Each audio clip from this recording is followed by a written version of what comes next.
조갑제 TV 시청자 여러분 안녕하십니까? 2025년 6월 21일 오전 10시 30분입니다. 이스라엘 이란 전황을 요약해 드리겠습니다.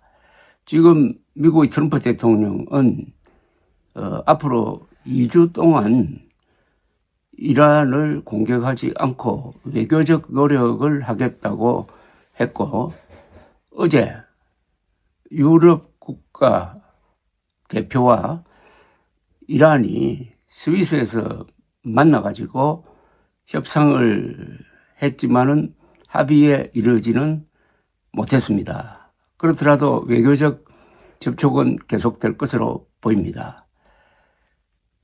트럼프 행정부는 지금 기로에 서 있습니다.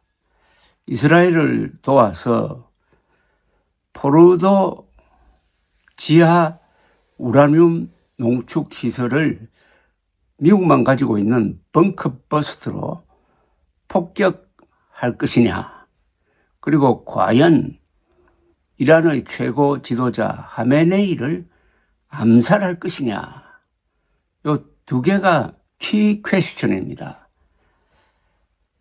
자, 우선 포르도 지하 아주 깊숙이 한 수십 미터가 아니라 수백 미터일 수도 있다고 합니다. 깊숙이 있는 우라늄 농축 시설을 폭격하여 손상을 가했다고 한들 이스라엘이 원하듯이 이란의 핵 개발 능력을 완전히 없애려면은 지상군이 들어가야 합니다. 지상군이 들어가서 이란 전체를 또는 일부를 점령해가지고 통치를 해야 합니다. 그게 가능하겠습니까?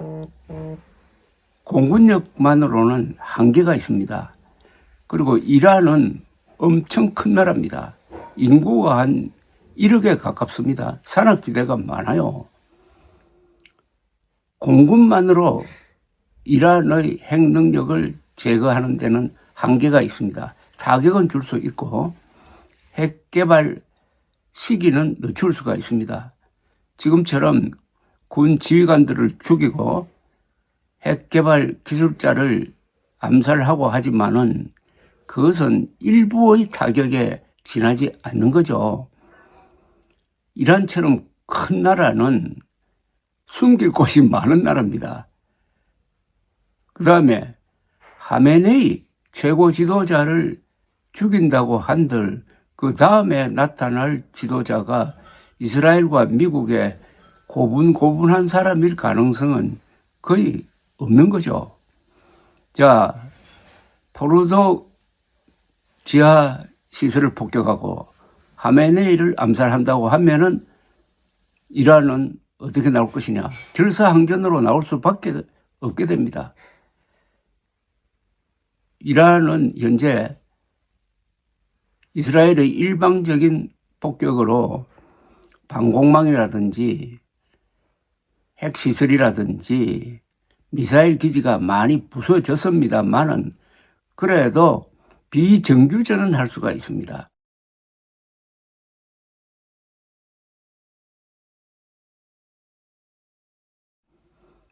예컨대 호르무즈 해협에 기뢰를 깔고 유조선을 공격한다든지 또는 만만한 사우디의 정유시설을 공격한다든지 또는 중동에 있는 미군 기지에 자살 테러 공격을 한다든지 하면은 석유값이 올라갈 것이고 그것과 연동되어 가지고 물가가 오를 것이고 물가가 오르면은 트럼프는 인기가 떨어질 것입니다.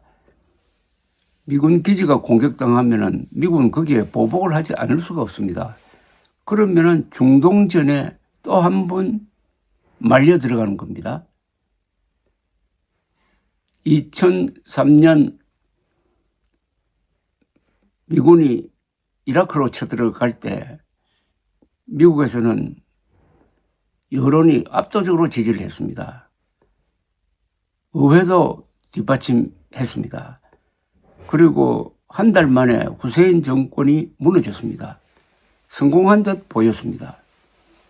부시 대통령은 미션 어컴플리시드라는 구호 아래서 항공모함 링컨호 갑판에서 이라크 전쟁의 승리를 선언했습니다. 그러나 그 직후에 어떻게 됐습니까?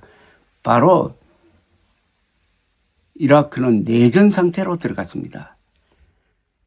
그래하여 그 뒤 한 10년 동안 미군이 거기서 헤어나지를 못했습니다.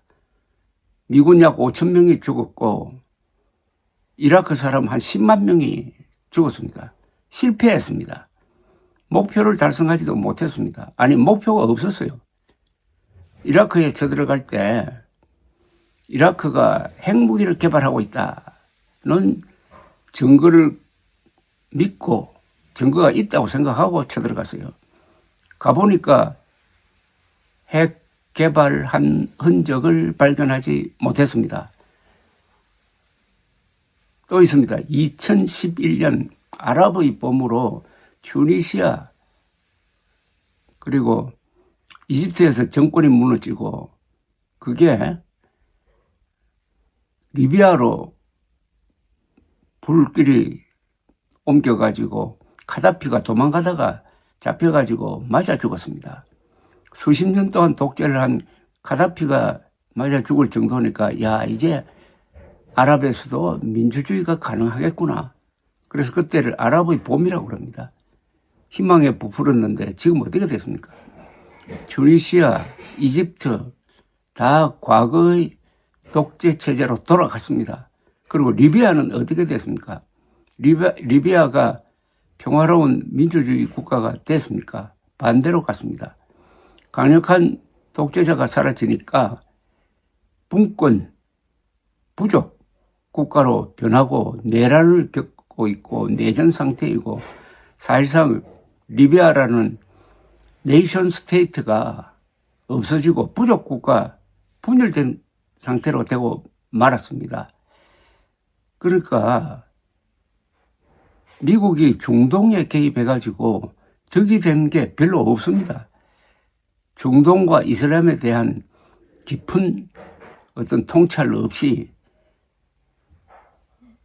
어떤 눈앞의 어떤 상황에 현혹이 되어가지고 장기적 전망을 하지 못하고 하니까 이런 실수를 하는 겁니다. 영국처럼 수백 년 동안 세계를 경영해 본 그런 지혜가 없는 나라가 미국입니다. 미국이 외국에 파병해가지고 성공한 경우는 1차 세계대전, 2차 세계대전, 그 다음에 한국 전쟁을 통해서 한국을 지켜낸 거, 이 정도가 아닌가 하는 생각이 듭니다. 월남 파병도 실패했고, 아프간 전쟁도 실패했고, 이라크도 실패를 했습니다. 이번에 이란을 치겠다? 이란은 어마어마한 나라입니다. 페르시아, 파르티아 등등 세계 제국을 한 4분 만든 나라입니다. 중동의 중국 역할을 해온 것이 이란입니다. 이슬람은 사우디아라비아에서 일어나가지고 그 내용이 좀 부실한 종교였습니다. 그러다가 다마스커스를 점령하고 이어서 현재의 이란 지역을 점령을 하면서 이슬람이 고급화되었습니다. 그 말은 이란이 가지고 있는 엄청난 문화, 예술, 그리고 건축 기술을 받아들임으로써 이슬람이 풍성한 종교가 되었습니다. 그래서 세계 종교가 되었습니다. 사막 종교가 세계 종교가 되어가지고 세계로 퍼져나가는 데는 이란이 가지고 있는 문화 예술과 연결된 덕분입니다. 눈으로 보는 증거물이 있습니다. 스페인이 한때 700년 동안 이슬람의 지배를 받았습니다. 기독교가 반격을 해가지고 물리치는데 한 700년 걸렸습니다.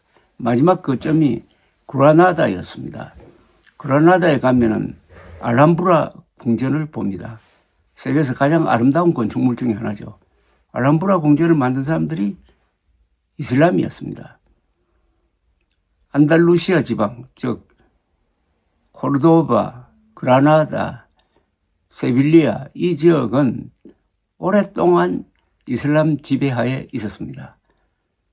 코르도바에 있는 그랜드 모스크는 세계적 건물입니다. 그게 남아있는 그 정교한 건축 기술, 그게 바로 이란을 점령한 이슬람의 힘이었습니다. 그런 이란을 이스라엘이 지금 공격을 하고 있습니다. 이스라엘은 공군력과 정보력이 강합니다. 인구는 이란의 10분의 1입니다. 초장에 매우 성공을 했습니다. 그러나 초장에 성공한 전투가 길어지면은 전쟁에서는 지는 수가 있습니다. 이란이란 나라는 양면성이 있습니다. 지금 하메네이 등 이 신정체제의 지도부는 아주 무자비한 탄압을 하고 있습니다. 그러나 이란 사람들은 그 문화적 오래된 이란 페르시아의 그 문화적 전통 교양을 이어가는 사람들입니다. 참 좋은 사람들입니다. 이 사람들은 하메네이 정권에 불만을 많이 가지고 있습니다.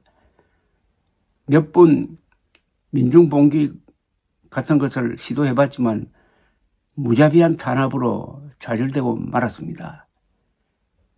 그런데 외침을 받으면 어떻게 되느냐 하면 보통은 이런 국민과 지도자, 독재적 지도자가 한덩어리가 되는 수가 있습니다. 지금 아마 그런 현상이 일어날 것입니다.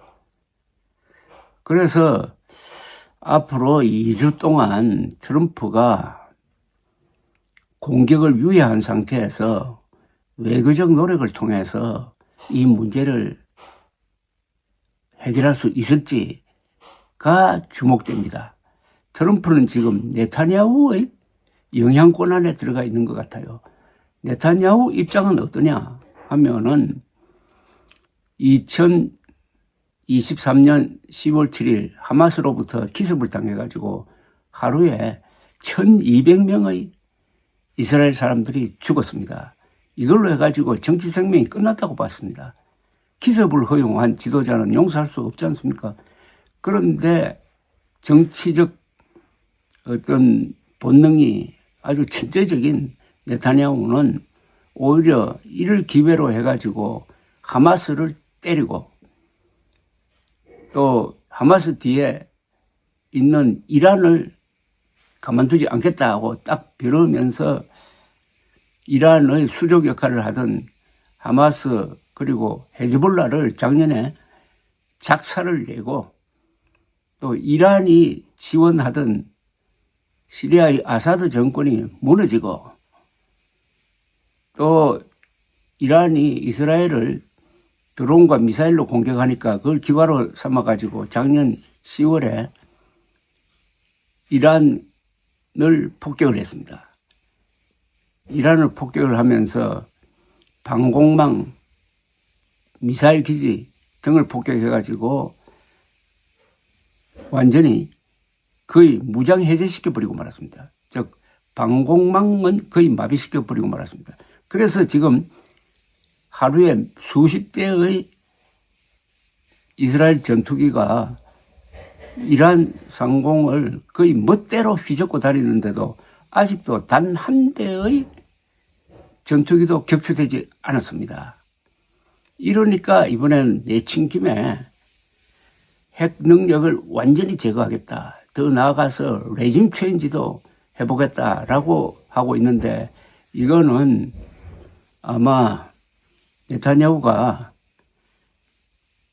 하마스의 공격을 허용한 데 대한 정치적 책임을 모면하기 위한 목적도 다분히 있다고 생각합니다. 그래서 지금 이스라엘, 이란 전황은 이제 전쟁이 개시된 지 일주일 만에 묘한 변화를 보이고 있습니다. 중동에서 일어나는 사건은 돌고 돌아서 한국에도 큰 영향을 끼치게 되어 있습니다. 우리가 수입하는 기름의 한 70%가 중동에서 들어오지 않습니까? 이 기름 항로를 보호를 하려면은 해군력이 있어야 되는데 중동에서 대만 해협을 거쳐가지고 한국, 일본으로 들어오는 이 석유의 길, 석유 항로를 보호해주는 나라는 지금 미국입니다. 미국 해군력으로 그렇게 하고 있습니다. 그런데 중국의 해군력 증강, 이 바로 미국의 패권에 도전하고 있는 곳이 바로 대만이죠.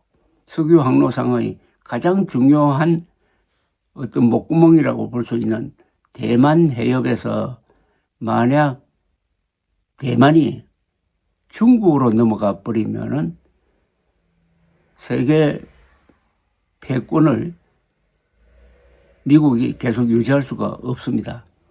지금 이스라엘 이란 사태를 지켜보면서 중국이 대만을 어떻게 점령할 것이냐 하는 연구를 또 열심히 하고 있을 것으로 보입니다. 중국이 대만을 점령하기 위해서 군대를 동원할 때 주한미군이 한 28,000명인데 그 중에 한 반 정도가 대만 지키는데 동원될 가능성이 있고 그걸 전략적 유연성이라고 그러는데 전략적 유연성을 트럼프 대통령은 이재명 정부에 요구할 가능성이 있습니다. 한국에는 약 28,000명 그리고 일본에는 그보다 2배가 되는 한 57,000명의 미군이 주둔하고 있습니다. 그러니까 이 대만 사태가 터지면 한국은 말려들 수밖에 없는 것입니다. 그 대만 사태를 이스라엘, 이란 전쟁이 더 앞당기는 역할을 할지도 모르고 늦추는 역할을 할지도 모릅니다. 그래서 이스라엘, 이란 이 전황을 제가 거의 매일 여러분들에게 소개하고 있습니다.